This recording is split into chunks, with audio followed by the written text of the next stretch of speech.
죄송합니다. 또 이렇게 둘로 나뉘게 됐는데, 남은 내용들 나눠보도록 하겠습니다. 음, 남자가 아무래도 여자보다 더 이제 자세적인 측면에서 간절히 일을 하는 경향이 있다라는 거 말씀드렸습니다. 그러니까 뭐 제 생각에도 뭐 남자나 여자나 지능의 차이가 사실상 없고, 요즘에 뭐 농경사회도 아니어서 힘을 쓰는 일도 별로 없고, 이 기술이 이렇게 발달되면서요. 근데 이제 그 일을 하는 자세에 있어서, 물론 이제 모든 남자가 그런 건 아닌데, 전반적으로 남자가 전투적으로 좀 생존 본능에 의해서 일하는 부분이 있기 때문에 여자보다 좀 더 그게 좀 강한 것 같습니다. 그래서 그런 데서 이제 좀 차이가 나는 것 같기는 해요. 뭐 아무튼 이제 그 다음 내용 보면 이제 여성은 경제적으로 비슷하거나 상위에 있는 남성과만 결혼하는 성향이 강하고 반대로 남성은 자신과 동등하거나 낮은 여성과 결혼할 의향을 보입니다. 대신에 이제 남성은 좀 이제 좀 나빠 보이는 부분이 어린 배우자를 선호하죠. 근데 이제 어떤 그래서 이제 어떤 결혼을 하고자 하는 어떤 수요 공급이 이게 안 맞는다라는 거예요. 뭐 다 알고 있는 사실이죠. 근데 이제 우리나라뿐만 아니라 미국에서도 일어나는 일인데 고임금 제조업 일자리가 줄어들면서 그 공장들이 다 이제 해외로 떠났잖아요. 이제 선진국들은 대부분 그렇잖아요. 그러면서 결혼은 점점 부자들만 할 수 있는 것이 되었다라고 합니다.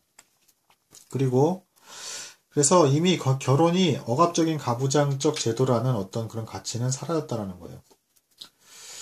그리고 여성이 자신보다 나은 상대를 찾는 이유를 이제 분석해 주고 계신데요. 이제 아이를 갖게 되면 일을 할 수가 없기 때문에 그 기간에 경제력을 책임질 수 있는 남성이 필요하다고 합니다. 이것은 생물학적으로 무척 합리적인 대처라고 합니다. 그래서 따라서 직장이 없는 남성은 바람직한 대안이 될 수 없다라고 합니다. 미혼모 역시 바람직한 선택이 아닌데요. 아버지가 없는 가정에서 자란 아이들이 가난하게 사는 비율이 일반적인 가정보다 4배나 높다라고 합니다. 대학에서의 어떤 또 문제점을 지적해 주고 계세요. 대학에서 그 어떤 정치적 공정함, 그러니까 뭐냐면 성별, 인종, 민족 등에 대한 표현을 하지 말자는 운동이에요. 그러니까 이게 은연중에 좀 차별을 조장하는 듯한 어떤 표현이 조금이라도 있으면 허용하지 않겠다는 거예요. 이런 게 강화되면서 평등을 강조하게 됐는데, 이건 일종의 그동안의 억압에 대한 저항하는 목소리로 볼 수도 있는데, 이게 너무 심각해져서 이제 왜곡도 심해졌다는 거예요. 그래서 대학의 거의 모든 학문이 남성에 대해서 적대적인 형태로 교육을 한다라고 합니다. 포스트 모더니즘, 신마르크스주의의 영향력이라고 해요, 그게. 그래서, 그런 이제 그 포스트 모더니즘이나 신마르크스주의는 어떤 백인 문화, 그리고 백인 남자들이 만든 억압적인 구조로 이제 사회를 해석한다라고 합니다. 그래서 계층 간의 갈등 문제로 대부분 이제 그 해석을 하고요. 그래서 누군가를 피해자로 만들고 그 피해자에 대한 문제를 해결해 주기 위해서 결과적인 평등을 주장하는 형태로 진행을 한다라고 합니다. 하지만 문화라는 것들을 잘 살펴보면 억압적인 구조가 존재할 수밖에 없고, 그리고 문화라는 게 한 손으로는 우리에게 불편함을 주는 어떤 빼앗아가는 영역이 있지만 또 다른 한편으로는 우리에게 이득이 되고 이제 보호해주는 측면들이 있기 때문에 그거를 무조건 억압적인 요소로만 보는 건 위험하다라고 합니다. 서열 구조 역시 피할 수가 없는데요. 누군가는 잘하고 누군가는 못하기 때문에 결과에 따른 어떤 서열의 차이는 필연적으로 있을 수밖에 없다라는 거예요. 근데 만약에 절대적인 평등을 추구하게 되면 이제 가치 체계가 사라진대요. 이게 무슨 얘기냐면 이렇게 하나 저렇게 하나 결과가 같기 때문에 가치가 다 똑같아져 버리면 열심히 하려고 하지 않는다라는 거예요. 그래서 삶에 대한 의욕이 사라지고 그래서 문화가 쇠퇴하고 회의감이 커진다라고 합니다. 그리고 문화가 남성의 창조물이라는 주장도 사실 무근이라고 합니다. 문화에 대한 기원을 공부해보면 생존과 관련된 문제이지 남성 일부러 만들어낸 건 아니라고 합니다. 뭐 예를 들면 이제 농경사에서 남성의 노동력이 더 크니까 가치가 커진 거죠. 근데 이제 요즘에는 기술 개발로 인해서 근력에 의한 차이가 사실상 거의 이제 사라졌죠. 그리고 이제 정말 남성이 여자를 어제 막 억압하고 괴롭히기만 했는가? 근데 이제 아니라는 예를 이제 보여주세요. 무르 가난 탐이라는 인도인 남자는 이제 가장으로서 인도에서는 남녀 차별이 장난이 아니죠. 근데 어쨌든 남자 가장으로서 어마어마하게 노력을 해서 아내가 더러운 생리대를 써야 하는 불편을 해소하기 위해서 미친 사람처럼 14년간 연구를 했다라고 합니다. 그 끝에 가장 값싼 생리대를 만들었고 이로 인해서 여성들은 과거에 경험해보지 못한 자유를 누리게 되었다고 합니다. 그러니까 이게 가부장제라고 이제 싸잡아서 얘기를 하는데 무조건 모든 남자가 그러진 않았다라는 거예요. 그리고 1847년 영국의 외과 의사 제임스 영 심프스는 이제 마취제 에테르를 사용해서 기형 골반을 지닌 여성의 분만에 도움을 주었다고 합니다. 근데 이 당시 사람들은 이제 그 기독교 그 성경 말씀에서 하나님께서 이제 범죄한 것에 대해서 이렇게 하와에 대해서 벌을 주었죠. 내가 내게 임신하는 고통을 크게 더하리니 내가 수고하고 자식을 낳을 것이며, 이 말씀을 하면서 말렸다고 합니다. 이 의사가 이제 마취제를 이제 사용하려고 하는 거에 대해서. 근데 지금 오히려 마취를 권장하죠. 이런 식으로 여성의 분만에 있어서 마취제를 사용해서 고통을 줄인 것들, 그건 남자였다라는 거죠. 그래서 남성이 무조건 여성을 억압하고 괴롭히기만 했다라는 것은 대단히 잘못됐다라는 거예요. 근데 이렇게 그러면 이제 오늘날에 지금 뭐 아까 캐나다 얘기도 했고, 캐나다가 더 이제 훨씬 심한 것 같은데, 이렇게 공격적으로 여성들이 남성은 항상 문제만 일으키고 여성을 착취하고 억압하는 존재다라는 형태로 이제 몰고 가는 거에는, 그 배경에는 그게 마르크스주의가 있다라는 거예요. 그러니까 마르크스주의적 해석. 그러니까 마르크스주의가 뭐예요? 이제 어떤 그 자본주의의 어떤 사회 구조를 계급제로 보았고, 그리고 항상 소외되고 그 이제 착취당하는 계층이 있다라고 보았고, 그래서 그 피해자가 받는 그 고통에 대한 해결을 위해서 절대적인 평등을 많이 강조를 했죠. 이와 유사하다라는 거예요. 남녀 평등, 소수자 문제 등이 이런 식으로 지금 자꾸 해결하는 구조를 갖고 있다라는 거예요. 그래서 뭐 또 여기서부터 이제 장황하게 마르크스주의가 어떻게 서구에 영향을 주었는지를 막 길게 설명해 주고 계세요. 뭐 비판 이론을 주장한 뭐 독일의 막스 호르크하이머라든가 뭐 프랑스 철학자 자크 데리다, 뭐 샤르트를 언급하면서 어쨌든 마르크스주의는요, 지식인층이 특히 보면 볼수록 굉장히 매력적으로 보입니다. 그래서 실제로도 서구 이제 사회에서도 그게 매력적으로 들렸고, 문제는 뭐냐? 그럼 그냥 매력적으로 들리면 별 문제 없는 거 아니냐라 할지 모르겠는데, 지식인층들이 매력적으로 느꼈다는 건 뭐예요? 이제 학계나 대학교, 이제 그런 데서 교육기관에서 알게 모르게 그런 것들을 그런 사상들을 많이 전했겠죠.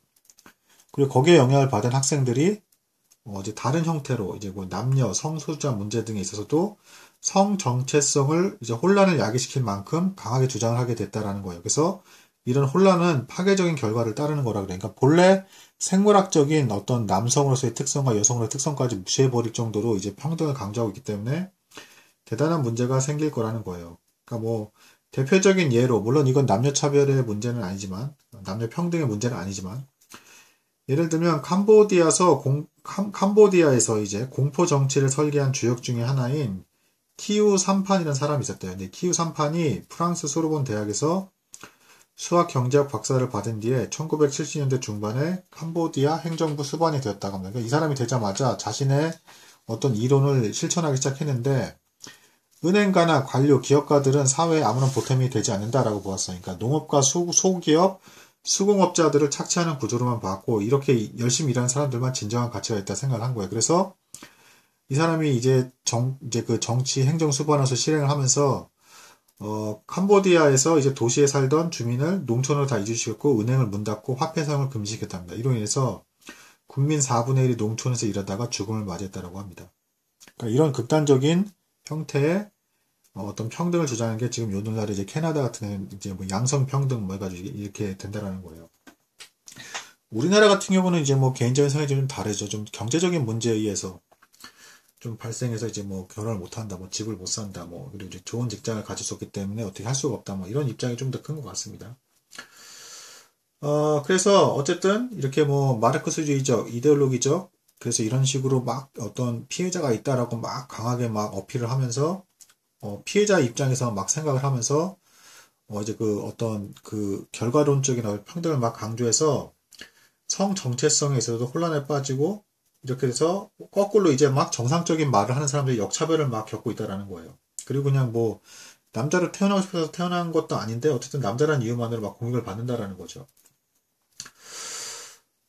그래서 이런 운동들의 어떤 결정적인 특징은 이미 말씀을 드렸지만, 그 불쌍한 사람들을 진짜 사랑해서 한 게 아니라 부자라든가 어떤 계층들에 대한 증오심을 가지고서는 갈등을 부추긴다는 게 있다는데 큰 문제가 있다는 겁니다.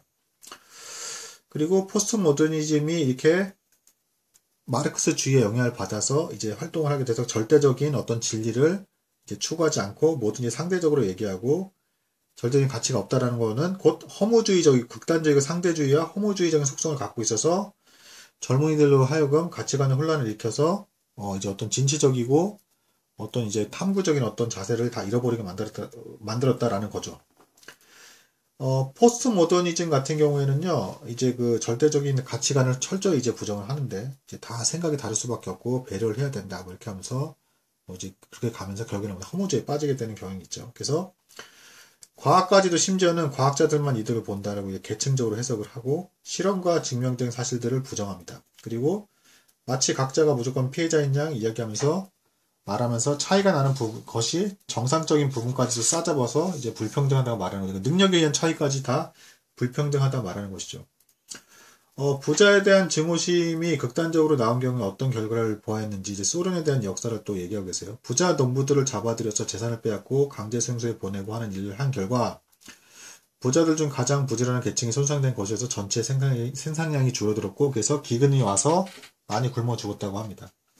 남미에서도 비슷한 일이 발생했었죠. 사회주의를 지나치게 강조한 당이 들어서자 부자들이 재산을 해외로 빼돌리고 아예 해외로 떠나서 나라가 가난해져 버렸습니다.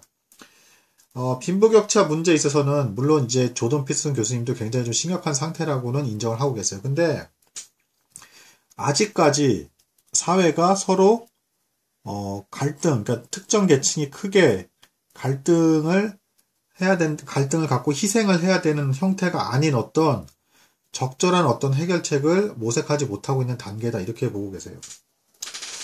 뭐 아까 얘기했던 거 뭐 과학은 과학자에게만 이익, 정치는 정치인에게만 이익. 이게 이제 마르크스주의자인 이제 데리다 이제 그 어떤 주장이었고 이게 완전히 틀린 말은 사실 아니겠으나 계층 갈등이 실제로 존재하고 또 이제 차별 같은 게 존재하는 것도 사실이겠지만 이거를 지엽적으로 받아들여야지 전체로 이렇게 봐서는 안 된다라는 겁니다. 그래서 이제 지식인이 이렇게 협소한 어떤 시각을 갖고 보면 안 된다는 거죠. 그래서 이들의 논법은 왜 사실인지도 이유를 잘 밝히지 않고 과학적인 근거도 굉장히 부족한 상태에서 피해자가 당한 현상을 극도로 이제 강조하면서 이제 그 막 여러 가지 어떤 심각하게 인식되는 것들을 막 연결해가지고 주장한 거에 불과하다는 거예요. 그러니까 뭐든지 양면성이 있고 두 가지를 다 봐야 되는데 한쪽만 본다는 거예요.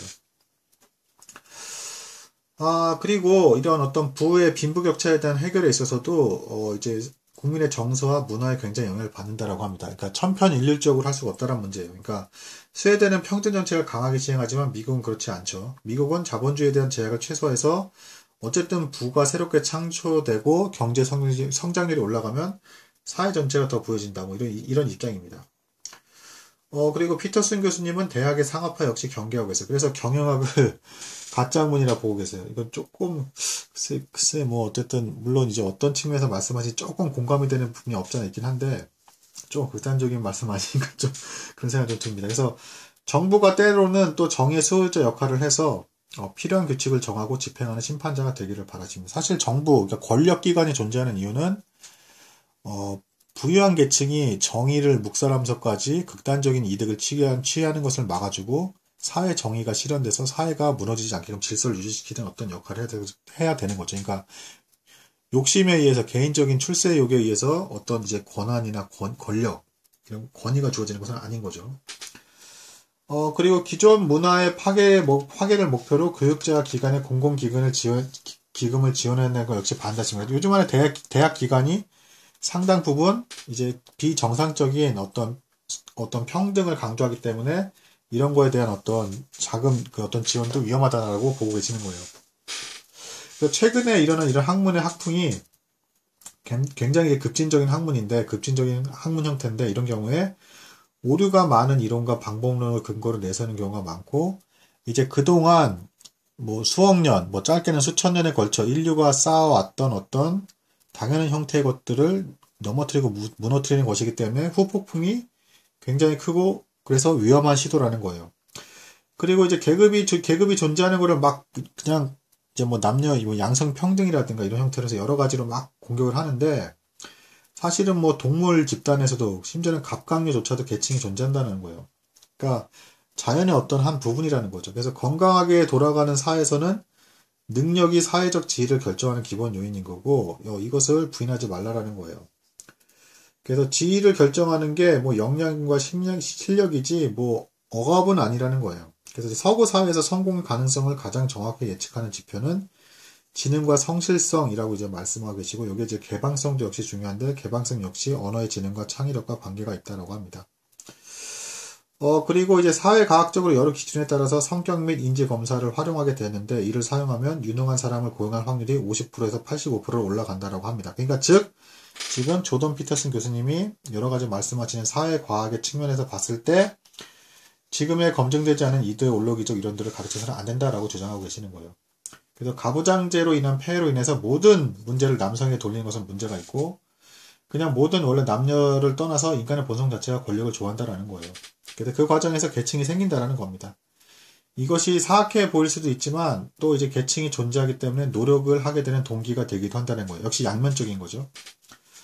그래서 남성과 여성이 생물학적 차이로 인해 발생하는 차이를 결과론적 차이로 맺어버리면 안 된다라고 합니다. 그래도 그런 얘기 하시는 분들 많죠. 경찰관을 여성으로 뽑으면 좀 문제가 있다. 아니 군인을 여자를 뽑으면 안 된다. 이 부분에 대해서 좀 이제 왈가왈가하는 부분이 있죠. 좀 신체의 조건이 떨어지는 건 어쩔 수 없다라는 거죠. 반대로 저도 아이들을 가르쳐봤지만 또 거꾸로 내용 정리하고 이제 공부할 때 숙제 잘 내고 이런 것도 남자애들 절대 여자를 또 못 따라가는 그런 부분들이 있습니다. 그래서 심지어는 이제 인문계에 가려고 하는 남자애들은 요거를 좀 피하죠. 그 수행평가나 이게 도저히 좀 경쟁 상대가 안 돼가지고. 그래서 어쨌든 남녀의 이런 생물학적 차이가 이제 사회 구조로 제거할 수 있는 것이라면 괜찮을 텐데 그렇지 않다라는 거예요. 이게 아까 처음에 그 스케이트보드 그 얘기랑 연결이 됩니다. 그러니까 뭐예요? 남자애들이 위험하게 그 어떤 넓은 어떤 시멘트로 된 어떤 난간 같은 데서 이제 스케이트보드를 타는 거를 좀 내버려 둬도 괜찮은데 그거를 이제 어떤 못이나 스패너를 박아가지고 못하게 하면 얘네가 건물 옥상이나 또 다른 형태의 좀 기형적인 위험을 추구하면서 더 위험한 형태로 나아간다 이런 말씀하시는데 억지스럽게 이렇게 사회 구조를 이렇게 억누르면 그런 일들이 발생해서 비정상적인 남성들이 많이 나오게 된다라고 하고 그게 곧 여성들에게도 피해가 된다 이런 얘기를 하시는 겁니다. 그리고 이제 노동에 있어서도 이제 동일한 거를 추구한다 이렇게 이런 얘기를 하는 사람들이 있는데 노동이 동일하다는 걸 누가 결정해야 되고 기준이 뭐야 될지도 굉장히 모호한 부분이 많다라고 합니다. 심지어는 또 이제 쌍둥이 얘기도 하시는데 쌍둥이조차도 부유한 가정에서 입양된 아이나 가난한 집에서 입양된 아이보다 이제 지능이 높아진다라는 얘기가 있다라고 합니다. 그러니까 이제 이걸 또 이용해서 이데올로기적으로 접근하는 사람들은 이제 거봐라 계층이 이렇게 나뉘게 되면 애들이 무슨 잘못이 있냐 입양된 아이 중에 가난한 집에 간 아이는 무슨 고생이며 왜 부유한 집에 간 애는 이제 완전 땡 잡은 거 아니냐 이런 식으로 해서 또 계층이 없어져야 된다 이렇게 얘기를 하는데 일반적으로 교육 수준에 따라서 지능이 좀 더 높게 형성이 되는 게 맞는데 그리고 이제 부유층의 가정에 있는 아이가 지능이 높아진 건데 이게 구체적으로 왜 그런지에 대해서 꼭 진짜 경제력, 돈 때문에 이런가에 대해서는 완전히 확인된 바는 없다라고 합니다. 근데 사실 이 부분은 조금은 캐나다이기 때문에 좀 그런지 아닌가 하는 좀 생각이 들어요. 이게 사교육이 우리나라보다 좀 덜하기도 하고 약간 그러니까. 근데 우리나라 같은 경우에는 좀 사교육이 강하게 자리 잡고 있기 때문에 그 차이가 분명히 있는 걸 제가 좀 많이 봤기 때문에 조금 우리나라 입장하고는 좀 다르지 않나 좀 이 생각이 듭니다. 그리고 양성평등을 강조하는 순간, 이제 스칸디나비아라는 나라가 이제 굉장히 양성평등을 강조하는데, 그런 나라의 경우 남성이 양육에 대해 관심이 떨어질수록 양육에 대한 교육을 따로 시킨다고 합니다. 그러면 거꾸로 이렇게 반문을 하세요. 여자들이 공학에 관심이 없는 경우가 많은데, 왜 여자를 공학교육을 안 시키냐, 이렇게 또 말씀을 하십니다. 그러니까, 그러니까 이제 밖에서 일하는데 남자가 좀 특화가 된 부분이 있고, 가정교육이나 가정일에 여성이 좀 특화가 된 부분이 있다는 거죠. 또 심정적으로, 마음으로도, 심리적으로도, 남자는 밖에서 일 못하면은 못생긴 여자 취급당한 것 같은 충격을 받기 때문에 좀 밖의 일에 더 신경 쓰는 게 좀 있는 것 같고요. 여자는 확실히 밖의 일보다는 좀 외부에 신경을 좀 더 쓰는 것 같아요. 그래서 열심히 일하던 여자도 가정이 생기면 조금은 자기 출세를 좀 희생을 하고 가정 위주로 조금 잡는 경우가 좀 있는 것 같습니다. 그렇지 않은 여자들이 CEO까지 가는 것 같아요. 남자처럼 막 이렇게 무지막지하게 일하는 여자들이 좀 그런 차이는 있는 것 같습니다. 그래서 요즘 흐름이 사회가 소녀처럼 소년들이 자라기를 바란다. 지나치게 안정을 바라고 여자처럼 이렇게 막 조심해서 행동하고 막 이렇게 해서 막 그 어떤 너는 성범죄도 많이 하고 폭력성이 있고 문제가 많은 것들이 남자들이다 이렇게 하면서 좀 억누른다고 합니다. 그래서 도전정신, 탐구정신이 다 사라지고 책임감 있는 남자로서의 모습이 사라져서 결국에는 여자들도 결혼할 만한 남자가 없다. 뭐 이 얘기하고 계시는 겁니다. 그래서 인간의 공격성에 대해서 얘기하고 계세요. 근데 이제 이 인간의 공격성을 사회적으로 이제 컨트롤할 수 있다. 이게 좀 잘못됐다라고 또 이제 주장하고 계십니다. 왜 그러냐면 이제 육식동물 같은 경우 보시면 뭐 누가 가르쳐 주지 않더라도 일정 나이가 되고 하면 이제 공격성을 막 띠잖아요. 그러니까 인간이 여자보다 그러니까 남자가 여자보다 좀 더 공격성을 띠고 위험한 일들을 하는 것들이 본래 그런 자연스러운 부분이라는 거예요. 학습되는 게 아니고 날 때부터 있는 본능이고 심지어는 뇌의 피질이 제거된 동물들에게도 공격성이 남아있다고 합니다. 그래서 남성이 여자보다 이런 공격성이 좀 더 있고 이거는 좀 배고픔, 목마름, 성욕과 같은 기본적인 생리 기능과 함께 뇌 깊숙한 곳에 있다고 합니다. 근데 이 공격성도 역시 양면성으로 봐야 된다는 거예요. 나쁘게 사용되면 범죄이지만 남보다 뛰어나고 경쟁력을 발휘하는 경우에는 이제 승리하려는 욕망의 바탕이 되기도 하고 명예욕이 되기도 하며 도덕성의 어떤 기저를 이루기도 한다고 합니다. 그리고 결단력 또한 공격성의 어떤 친사회적 모습이라고 합니다. 또 가족을 지키는 일에 있어서도 공격적 성향이 필요하다고 말씀하고 계세요. 그래서 앞서 상담을 받은 사람들이 오히려 너무 선량해서 이렇게 상담을 받게 되고 하는 경우가 있다는데 공격성의 결여와 부족으로 직장과 가정에서 그런 어떤 겪는 일에 대해서 상담을 받게 된 경우일 수가 있다고 합니다. 너무 지나치게 연민, 공손함 등에 신경을 쓰다 보면 예민해지고 오히려 주변 사람들에게 휘둘릴 가능성이 크다고 합니다. 결단을 내리고 갈등을 피할지 아니면 부딪혀야 할지 이런 것들을 결정을 해야 되는데 오히려 지나치게 여성성을 강조하면 이걸 잘 못하게 되는 경우들이 발생한다는 거예요.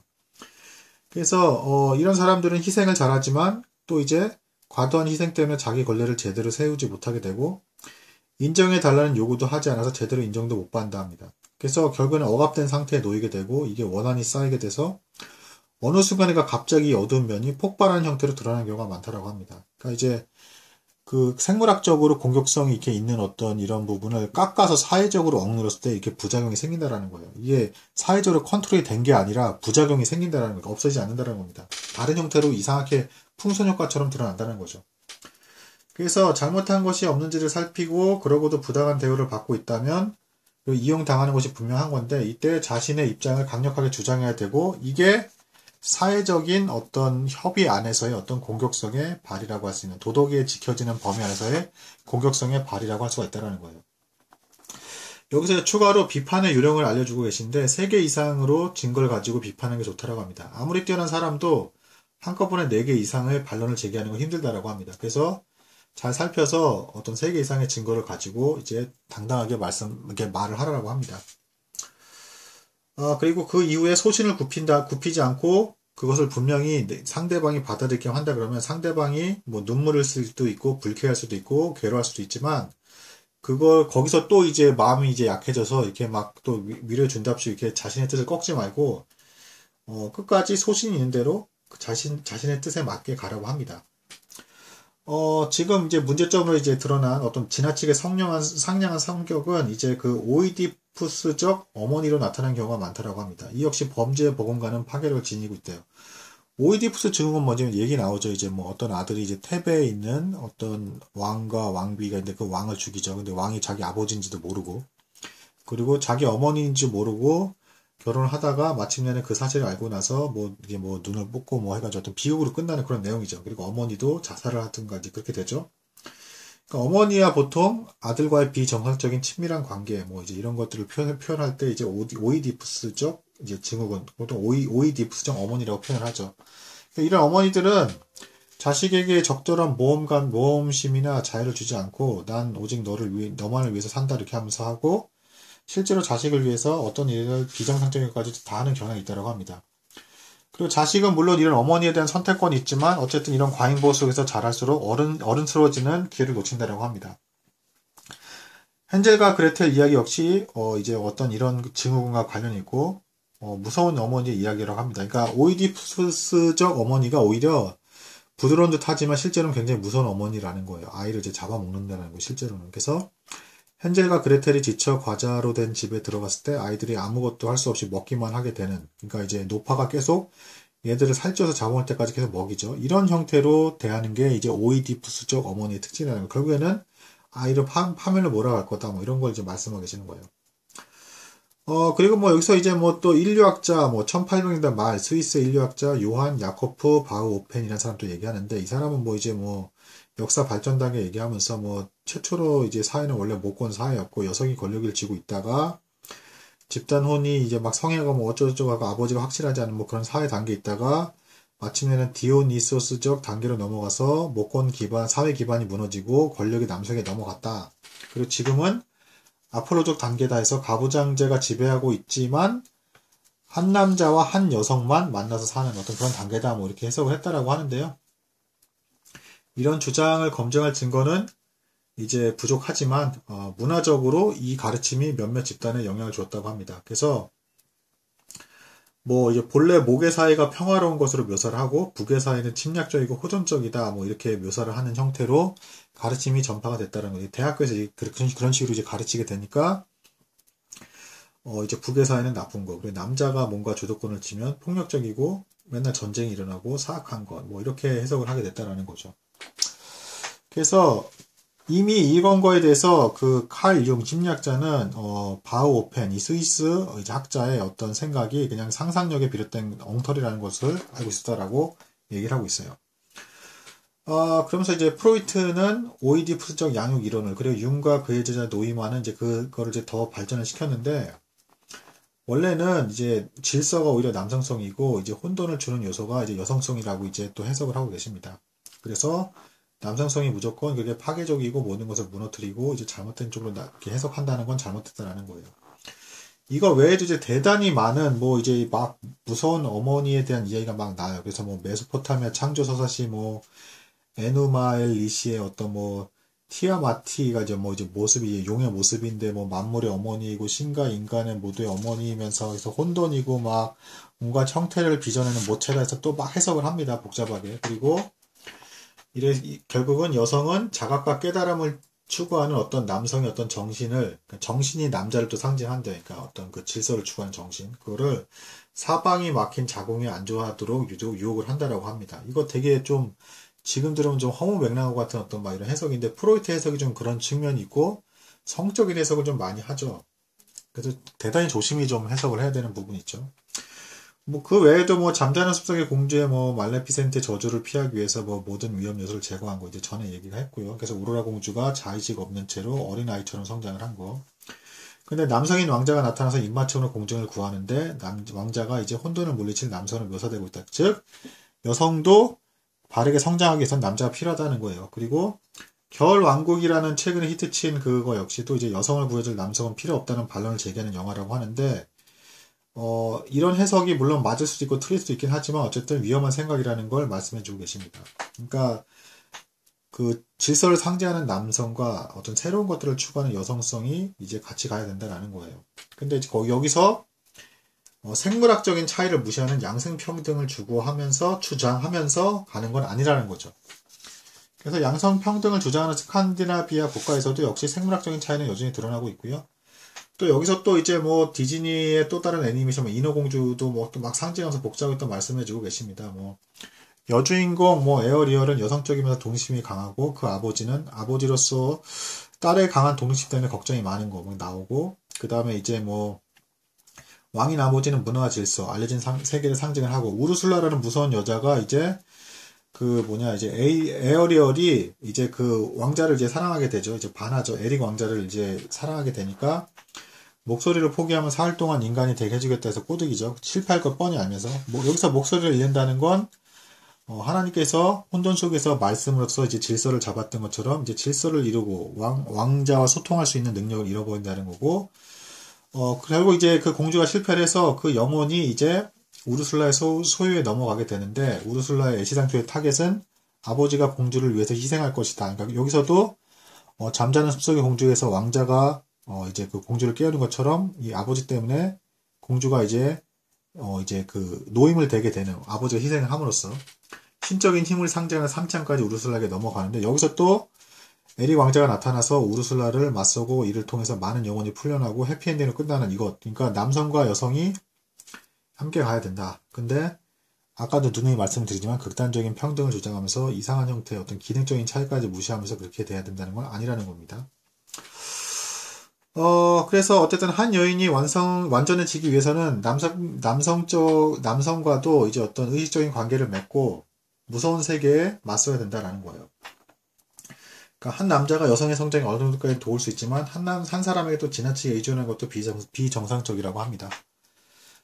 그리고 자신의 얘기도 하는데 어릴 적 싸움이 나려할 때면 지나가시던 어머니가 걱정을 하셨지만 내버려 두셨다고 해요. 그래서 덕분에 그리고 또 이제 집이 너무 편하면 이제 피터슨 네가 독립하지 않을 거다 이런 말씀하셨대요. 그래서 집이 좀 불편한다 하시면서 자신이 남성성이 유지될 수 있도록 어머니께서 배려해 주셨다라고 말씀해주고 계십니다. 어머니의 성격은 상냥한 편이었고 남들에게 손해보는 편이었지만 그리고 또 직장생활에서도 남성에게 밀리는 것에 대한 원한을 품기도 하셨지만 오이디푸스적 여성은 아니었다라고 합니다. 그래서 감정적으로 아프더라도 올바른 길을 선택하셨다라고 합니다. 자, 그래서 이제 점점 결론으로 갑니다. 우리가 강해져야 한다고 말씀하고 계십니다. 여기서 또 한 가지, 캐나다 중부에 있는 서스캐처스 원주 주 초원에서 철로건설 작업 인부로서 막노동을 하신 적이 있다고 합니다. 여기에 있는 사람들은 대부분 북부의 크리족 원주민, 그러니까 이제 혼혈이고 이제 백인 계열이 아닌 거죠. 그래서 굉장히 거친 사람들이 술 취하면서 일하고 막 해서 되게 거칠다고 했어요. 그래서 여기서 이 무리들과 친하게 지내려면 일종의 통과 의례 같은 걸 이제 받아들여야 된다고 합니다. 한 15일 정도를 굉장히 괴롭힌대요. 그리고 이제 뭐 굉장히 무식하기도 하고 막 이제 굉장히 남성적인 어떤 괴롭힘이 있는 거죠. 근데 이거를 일단 적응하고 받아들이고 이제 그거를 이제 잘 이제 지낼 수 있는 능력이 생기면 동료가 되고 나서는 그렇게 더 좋다라고 합니다. 근데 이제 자신 이외엔 피터슨 교수님이 이걸 성공을 하셨고 이 고난을 넘어서서 이제 잘 이제 지낼 수 있게 되셨고 근데 그 이후에 온 사람은 잘 적응하지 못해서 너무 예민하고 어떤 이제 막 이런 반응에 대해서 이해를 하지 못해가지고 결국에는 견디지 못하고 떠났다고 합니다. 그러면서 아놀드 슈왈츠제네거의 말을 이용하세요. 찌질한 남자가 되지 말자. 뭐 이제 그러니까 피터슨 교수님이 남녀 차별을 조장하고 뭐 여자는 이래야 될 많은 게 아니라 사실은 솔직히 말씀을 드리면 남자한테 굉장히 혹독한 기준을 막 들이대세요. 남자는 강해야 된다 막 이러는 거예요. 그래서 뭐 또 이제 어떤 광고도 인용하세요. 뭐 보디빌더인 찰스 애틀러스가 이제 뭐 만화 형태로 유명한 광고를 했는데 해변가에서 여친이랑 있다가 불량배들에게 무시를 당했답니다. 그래서 이런 뭐 뻑대기 같은 녀석 네가 날 어쩔 건데 무시를 당하고 여자 친구한테도 무시를 당했대. 그러니까 이 친구가 그러니까 이 무시받은 친구가 열받아서 열심히 이제 헬스를 해서 몸을 키워서 이 악당들을 다시 만나게 됐을 때 여자친구 앞에서 이제 톡톡이 혼내줬다라고 합니다. 그러니까 이렇게 되라는 거예요. 그러니까 뭔가 당하게 있으면 남자답게 이런 게 이제 일종의 알프레드 아들러가 말한 보상 환상이라고 하는데요. 내가 더 나아진 모습을 상상하면서 마침내 문제를 해결하고 열등감을 극복하는 어떤 그런 모습의 어떤 남성상이 되라는 겁니다. 그리고 정상적인 여자라면 무능한 남편을 원하지 않고 강한 남성을 좋아할 거고 차라리 의견 다툼이 있고 싸움이 있을지라도 그런 남성을 원할 거래요. 그러니까 뭐 요즘에 현대 이제 좀 막 비정상적으로 막 자신들에게 막 기대고 막 마음대로 할 수 있는 남성을 원하는 어떤 이런 여성들이 있는데 그건 절대 정상적이지 않다라고 하는 겁니다. 그리고 이제 심슨 만화 예화에서도 이제 악동인 애가 필요했고 이 악동 애 덕분에 다른 아이들이 더 남성적으로 이제 성장할 수 있는 이유가 있었다라고 했고 이것이 이루어지지 않으면 오히려 다른 형태로 폭발하게 돼서 뭐 파이트 클럽 같은 비정상적인 싸움 영화라든가 도널드 트럼프를 지지하는 형사